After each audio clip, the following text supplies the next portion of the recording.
नमस्कार, मैं शिल्पा सिंह संस्कृत विभाग कला संकाय काशी हिंदू विश्वविद्यालय में असिस्टेंट प्रोफेसर पद पर कार्यरत हूँ और आप सबके समक्ष पाठ्यक्रम का शीर्षक वैदिक सूक्त निरूपण के अंतर्गत मॉड्यूल माध्यम दिन संहिता शिव संकल्प सूक्त और अथर्ववेदीय संहिता जहाँ पर राष्ट्राभिवर्धन सूक्त, इस पर हम चर्चा कर रहे हैं। व्याख्यान श्रृंखला है 27, जिसके अंतर्गत शिव संकल्प सूक्त के बारे में जानने के बाद अब यहाँ पर ऋषि परिचय के बारे में देखेंगे कि शिव संकल्प सूक्त के दृष्टा ऋषि कौन हैं और उनका क्या परिचय है। क्योंकि शिव संकल्प सूक्त जो है मन की स्तुति से संबंधित है, इसमें परमात्मा मन है और इसके जो दृष्टा ऋषि हैं, जीव जो इनका प्राप्त हो रहा है वो याज्ञवल्क्य थे, ऋषि याज्ञवल्क्य थे। शुक्ल यजुर्वेदीय वात्सनेयी संहिता या माध्यन्दिनी संहिता शाखा के ऋषि जो थे वह याज्ञवल्क्य ऋषि थे। वाज शब्द से उनके वंश की प्रसिद्धि है। कहा जाता है कि यह एक मिथिला से संबंधित थे याज्ञवल्क्य ऋषि, और उनके जो वंशज हुआ करते थे वो अन्न का दान अधिक किया करते थे, तो वह वाज वंश के नाम से प्रसिद्ध हुए। और वाज का एक अर्थ निकलता है अन्न, तो वह जो वंश है, इनकी वंशावली जो चली वो वाज से चली। तो जब शुक्ल यजुर्वेद की माध्यम दिन संहिता के साथ साथ एक नाम इसका और भी प्रकट होता है याज्ञवल्क्य ऋषि के द्वारा। जब याज्ञवल्क्य ऋषि के शिष्य परंपरा चली थी शुक्ल यजुर्वेद को लेकर के, तो एक वात्सनेयी संहिता के नाम से ये प्रख्यात हुए, ऐसा भी प्राप्त होता है। तो कहते हैं कि ऋषि याज्ञवल्क्य के पिता का नाम देवर्षि जो महर्षि ऋषि थे वो देवरात थे। देवरात के नाम से इनके पिता का नाम उल्लेख होता है। श्रीमद् भागवत पुराण में उद्धृत भी है देवरात सुतः, यानी यह याज्ञवल्क्य ऋषि जो थे वह देवरात के पुत्र थे। इनकी माता का नाम माहेश्वरी देवी था, लेकिन ज़्यादा जो प्रसिद्ध है उनकी माता का एक नाम विमला देवी, ऐसा नाम प्रसिद्ध मिलता है। लोक में जो प्रचलित नाम है वो माहेश्वरी देवी के नाम से जाना जाता है। उन्हीं का नाम एक हम देखते हैं कि विमला देवी भी प्रसिद्ध है। इनके माता पिता का स्वर्गवास बचपन में ही हो जाता है, तो याज्ञवल्क्य ऋषि अत्यंत ही छोटे बालक के रूप में थे। इनका पालन पोषण महर्षि वैशंपायन करते हैं, जहाँ पर हम देखते हैं कि जब द्वापर युग की समाप्ति से पूर्व, अभी युग समाप्त नहीं हुआ था क्योंकि वेद जो है पहले से, जहाँ सतयुग से बात करें, सतयुग से त्रेता और द्वापर तक वेद एक स्थिति में चला रहा था, ये विष्णु पुराण में उल्लेख मिलता है। और जब हम देखते हैं कि जब द्वापर युग की समाप्ति नहीं हुई थी और कलयुग अभी प्रवेश नहीं किया था, तो उस युग में द्वापर के अंतिम चरण में महर्षि कृष्ण द्वैपायन ने वेद का एक वेद का जो ग्रंथ था उस वेद के 4 भाग कर देते हैं और चारों भागों को वह अपने शिष्यों को क्रमशः पढ़ा देते हैं। उनका 4 भाग वो कैसे करते हैं, महर्षि कृष्ण द्वैपायन ऋग्वेद, यजुर्वेद, सामवेद और अथर्ववेद, और चारों शिष्यों को जब पाठ कराते हैं तो उन चारों शिष्यों में ये वैशंपायन ऋषि का नाम हमें दिखाई देता है। क्योंकि ऋग्वेद जो है वह हो गया पैल नामक ऋषि को उन्होंने पढ़ा दिया, यजुर्वेद जो होते हैं वो वैशंपायन ऋषि को पढ़ा देते हैं, और फिर आगे इसी प्रकार से सामवेद है और अथर्ववेद है। सामवेद सुमंतु जैमिनी, और इसमें अथर्ववेद सुमंतु को पढ़ा देते हैं। इस प्रकार से ये जो वेद, चारों वेद हैं, ये क्रमशः 4 शिष्यों में वो रख देते हैं। अब जब 4 शिष्यों की जो परंपरा में दिखाई देती, तो वैशंपायन ऋषि जो देखते हैं कि वो केवल यजुर्वेद संहिता का पाठ करा रहे होते हैं। उनके जो शिष्यों की विशाल परंपरा दिखाई देती है, उन शिष्यों में एक नाम आता है, ये जो हमें याज्ञवल्क्य ऋषि का नाम दिखाई देता वो आता है। तो शिष्यों की बड़ी परंपरा वैशंपायन ऋषि के पास रहती है।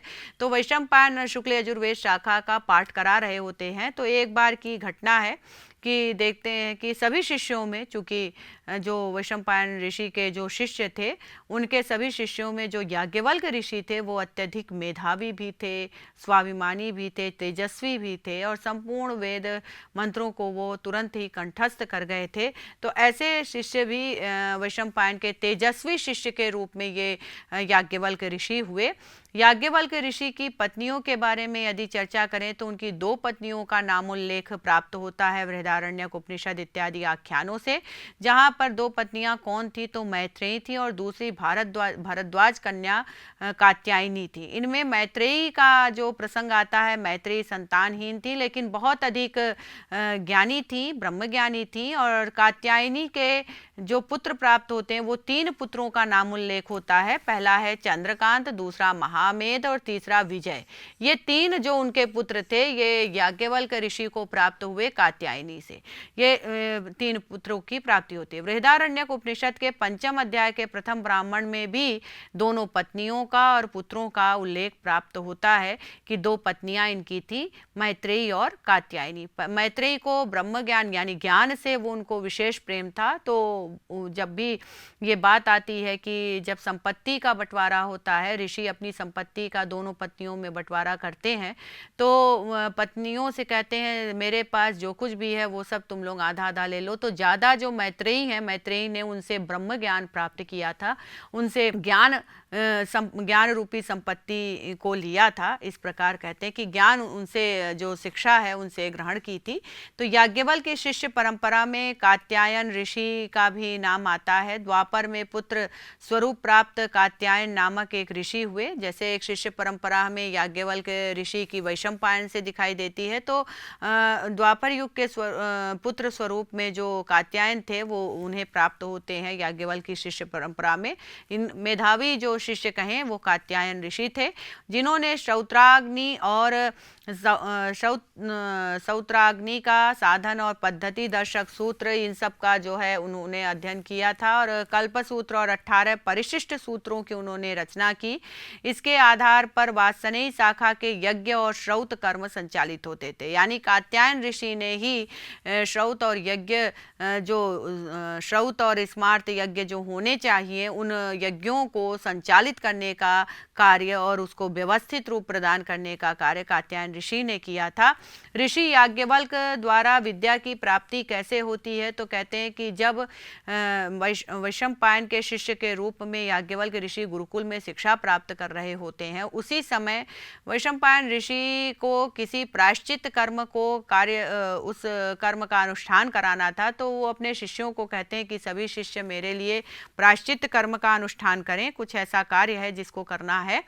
तो वहाँ पर बात आती है कि वैशंपायन ऋषि से याज्ञवल्क्य मुनि कहते हैं कि सभी शिष्यों की आवश्यकता क्या है, मैं अकेले ही इस कार्य को कर दूंगा। ये याज्ञवल्क्य ऋषि स्वयं वैशंपायन ऋषि से कहते। तो वैशंपायन ऋषि को ये बोध होता है कि ये अधिक ज्ञान से युक्त हो गया है या इसमें अहंकार आ गया है, तो वो उसी समय उनको श्राप दे देते हैं। वैशंपायन ऋषि अपने शिष्य याज्ञवल्क्य को श्राप देते हैं कि जितनी तुमने यजुर्वेद की शिक्षा ग्रहण की है, जो कुछ भी तुमने प्राप्त किया है उसका वमन कर दो। वमन कर दो अर्थात उसको निकाल दो। तो उसी समय वह जो है याज्ञवल्क्य ऋषि उस श्राप से क्या होता है कि सारी यजुर्वेद संहिता जो उन्होंने ग्रहण की थी गुरु से, वैशंपायन गुरु से, वो संपूर्ण उन्होंने उसको निकाल दिया, मुख के द्वार से उसको वमन कर दिया। तब वहाँ पर जो अन्य इनके शिष्य थे, वैशंपायन के जो शिष्य थे, उन्होंने क्या किया, तित्तिर रूप का धारण कर, तित्तिर रूप पक्षी का रूप धारण करके उस वमन की हुई विद्या को ग्रहण कर लिया। तो इस प्रकार से जब यजुर्वेद की हम बात करें तो यजुर्वेद जो प्राप्त होता है वो यजुर्वेद 2 शाखाओं में हमें दिखाई देता है। एक होता है शुक्ल यजुर्वेद और दूसरा आता है कृष्ण यजुर्वेद। तो जो तित्तिर रूप शिष्यों ने इसको विद्या को ग्रहण किया, यानी कि उस वमन की हुई विद्या को ले लिया, निगल लिया, तो वो कौन सा कहलाया, वो कृष्ण यजुर्वेद कहलाया, इसी यजुर्वेद की शाखा। और दूसरा जो शुक्ल यजुर्वेद था, तो चूंकि यहाँ पर याज्ञवल्क्य ऋषि ने सारी विद्या को वमन कर दिया, निकाल दिया मुख से, तब कहते हैं कि तब वह फिर क्या करते हैं, तो सूर्य उपासना करते हैं, कठिन सूर्य उपासना करते हैं याज्ञवल्क्य मुनि, और फिर वह यजुर्वेद को सूर्य की कृपा से वह प्राप्त करते हैं। तो आदित्य के द्वारा जब वह विद्या को प्राप्त करते हैं, यानी सूर्य अर्थात आदित्य, आदित्य उनका नाम है, अदिति के पुत्र आदित्य, सूर्य को आदित्य के रूप में भी माना गया है। तो आदित्य से जब वह यजुर्वेद संहिता को याज्ञवल्क्य ऋषि प्राप्त कर करते हैं तब इनके नाम के आगे जो हमें दिखाई देगा आगे मंत्र में आदित्य याज्ञवल्क, ऐसा नाम हमें दिखाई देता है। ये नाम हमें प्रसिद्ध दिखाई देता है। तो आदित्य शब्द हम क्या कहें, आदित्य क्या है, तो कहते हैं कि आदित्य जो है वह इन्हीं आदित्य देवता यानी सूर्य देवता से शुक्ल यजुर्वेद की वह प्राप्ति करते हैं, इसलिए वह आदित्य याज्ञवल्क्य के नाम से प्रसिद्ध होते हैं। चूंकि वह सूर्य से प्राप्त करते इसलिए वह शुक्ल यजुर्वेद के नाम से प्रसिद्ध हुआ। और जिनको उन्होंने जिस विद्या का वमन किया था और जिन शिष्यों ने उसको ग्रहण कर लिया वो कृष्ण यजुर्वेद के नाम से प्रसिद्ध हुआ। तो यजुर्वेद की ये दो परंपराएं विस्तार को प्राप्त होती हैं, एक हमें दिखाई देती हैं शुक्ल यजुर्वेद और दूसरी दिखाई देती है कृष्ण यजुर्वेद। ये दो परंपरा हमारे सामने आती है। तो यहाँ पर ये जो वंश परंपरा है उसके द्वारा पहले तो हमें दिखाई दिया कि शुक्ल और कृष्ण दो भेद हो जा रहे हैं। शुक्ल की जो संहिता प्राप्त होती है वो माध्यन्दिन संहिता है, जिसे वात्सनेयी संहिता भी कहते हैं। तो वात्सनेयी संहिता किस नाम से हुई, तो उनकी वंश परंपरा के नाम से, जो वाज शब्द से प्रसिद्ध उनकी वंश परंपरा है। चूंकि याज्ञवल्क्य ने इस संहिता को आगे बढ़ाया, इस शुक्ल यजुर्वेद को, तो इसलिए माध्यन्दिन संहिता को वात्सनेयी संहिता भी कहा जाता है और वंश परंपरा के आधार पर यह वात्सनेयी शाखा के रूप में प्रसिद्ध हुई। पुनः सरस्वती को याज्ञवल्क्य ऋषि सरस्वती की उपासना करते हैं और पुनः उन्हें प्रसन्न करते हैं। जिस प्रकार से शतपथ ब्राह्मण और चारों वेदों का संपूर्ण ज्ञान याज्ञवल्क्य ऋषि ने प्राप्त किया, महर्षि याज्ञवल्क्य द्वारा निर्मित 5 प्रमुख ग्रंथ उपलब्ध होते हैं। एक आती है याज्ञवल्क्य शिक्षा, दूसरी आती है प्रतिज्ञा सूत्र, तीसरा है याज्ञवल्क्य स्मृति, चौथा है शतपथ ब्राह्मण और फिर आती है शुक्ल यजुर्वेद संहिता। तो ये हमें प्राप्त होती है। तो इस तरह से यह संपूर्ण याज्ञवल्क्य शिक्षा, प्रतिज्ञा सूत्र, याज्ञवल्क्य स्मृति, शतपथ ब्राह्मण, शुक्ल यजुर्वेद संहिता, ये सब सरस्वती की उपासना करके याज्ञवल्क्य ऋषि ने इसको प्राप्त किया था। और फिर यहाँ पर यह जो वात्सनेयी संहिता, माध्यन्दिन संहिता किस प्रकार से यजुर्वेद शुक्ल और कृष्ण में विभक्त हो गया, ये संपूर्ण आख्यान हमें यहाँ पर दिखाई देता है। तो ऋषि परंपरा भी किस प्रकार चल रही है। महर्षि कृष्ण द्वैपायन से सबसे पहले विद्या संक्रांत होती है, वेद विद्या संक्रांत होती है। वैशंपायन शिष्य में वैशंपायन से विद्या संक्रांत हो रही है। याज्ञवल्क्य ऋषि में याज्ञवल्क्य ऋषि से विद्या संक्रांत हो रही है। कात्यायन मुनि में। तो ये जो ऋषि परंपरा चलती आ रही है, इससे क्या है कि वेद का संरक्षण और संवर्धन दिखाई दे रहा है। इस प्रकार हम देखते हैं आगे कि बृहदारण्यक उपनिषद से संबंधित एक आख्यान हमें प्राप्त होता है, जहाँ पर बहुत बृहद आख्यान है बृहदारण्यक उपनिषद में, जहाँ पर गार्गी याज्ञवल्क्य का संवाद है, याज्ञवल्क्य मैत्रेयी का संवाद भी दिखाई देता है। राजा जनक जो है विद्वानों की एक सभा बुलाते हैं और कई बार बुलाते हैं, तो उसमें वह याज्ञवल्क्य मुनि के शास्त्र परीक्षण को या शास्त्र ज्ञान को देख करके प्रभावित होते हैं। तो एक बार राजा जनक के दरबार में याज्ञवल्क्य ऋषि का आगमन होता है और याज्ञवल्क्य जो है का गार्गी और अन्य ऋषियों के साथ संवाद होता है।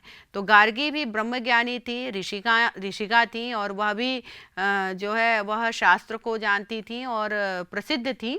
तो उन्होंने क्या किया कि याज्ञवल्क्य से शास्त्रार्थ करना प्रारंभ किया, संवाद करना प्रारंभ किया, जिसमें याज्ञवल्क्य ने सबको पराजित किया और अंत तक गार्गी निरंतर उनसे प्रश्न करती रही, जिसका उत्तर याज्ञवल्क्य ऋषि देते रहे। और यह विस्तृत आख्यान जो है वह बृहदारण्यक उपनिषद में प्राप्त होता है, जिनमें ब्रह्म उपदेश पा करके राजा जनक, मतलब ब्रह्म उपदेश, ब्रह्म के बारे में प्रश्न गार्गी करती हैं और एक समय के बाद गार्गी भी शांत हो जाती, मौन धारण करती हैं। और फिर उसके बाद राजा जनक उनसे आग्रह करते हैं कि मुझे ब्रह्म ज्ञान का उपदेश करिए।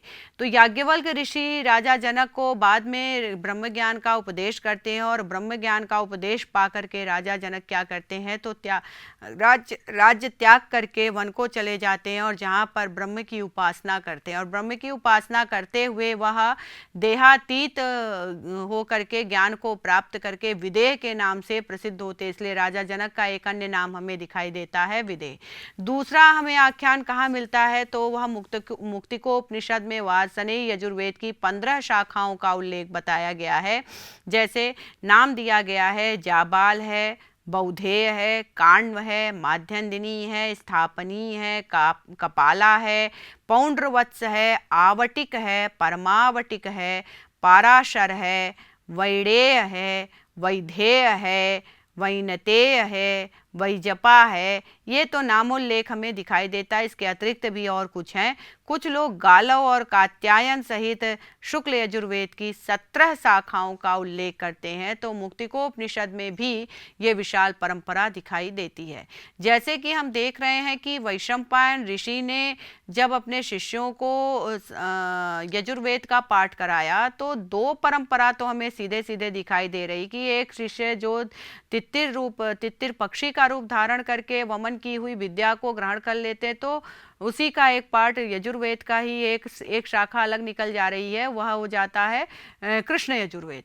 और जिसको पुनः उसी विद्या को, यजुर्वेद विद्या को प्राप्त करने के लिए वैशंपायन के शिष्य याज्ञवल्क्य ऋषि सूर्य की उपासना करते हैं और पुनः शुद्ध रूप में उसको प्राप्त करते हैं यजुर्वेद को। तो एक शाखा जो आगे बढ़ रही है उसी यजुर्वेद की शुक्ल यजुर्वेद। तो दो जो ऋषि परंपरा आगे चल करके दो अलग अलग उसी यजुर्वेद के दो विभाजन होकर के शुक्ल और कृष्ण के रूप में जो परंपरा आगे बढ़ी, उसके बाद क्या है तो उन ऋषियों के जो निर्देशन में आगे भी जो शिष्य तैयार होते हैं उनके द्वारा जो श्रुति परंपरा से वेद आगे बढ़ रहा है, तो वह जो ये ऋषियों के नाम पर ही ये शाखाएं हैं कि जाबाल है, बौधेय है, काण्व है, माध्यन्दिनी, स्थापनीय, कपाला, ये सब नाम है ऋषियों के। ऋषियों के नाम से ये ऋषि परंपरा आगे बढ़ती है और फिर वेद की शाखा के रूप में यह दिखाई देती। जैसे हमने देखा अभी कि वात्सनेयी जो शाखा आ रही है वो कहाँ से आ रही है, तो इनके वंश का नाम, ये जो हमारे याज्ञवल्क्य ऋषि हैं इनके वंश का नाम था वाज। वाज नाम से ये वंश प्रसिद्ध था, तो इनके नाम से ये शाखा दिखाई देती है वात्सनेयी शाखा। माध्यन्दिनी शाखा उनके शाखा का ही एक अपर नाम है, वात्सनेयी शाखा, ये हमें दिखाई देती। तो इस तरह से हमें यह पूरा संपूर्ण जो ऋषि परंपरा है और जिस तरह से आदित्य याज्ञवल्क्य का नाम आता है कि शिव संकल्प सूक्त के मंत्रों का दर्शन करने वाले आदित्य याज्ञवल्क्य ऋषि हैं, उन्होंने शिव संकल्प सूक्त के मंत्रों का दर्शन किया। इस प्रकार जो स्वरूप हमें दिखाई दे रहा है वह यहाँ पर दिखाई देता है। इससे ऋषि परंपरा और दृष्टा ऋषि के जीवन के बारे में, उनके जीवन में स्थित उनके पत्नी और पुत्रों का भी नामोल्लेख, इस तरह से सब कुछ यहाँ पर स्पष्ट आख्यानों के माध्यम से दिखाई देता है। धन्यवाद।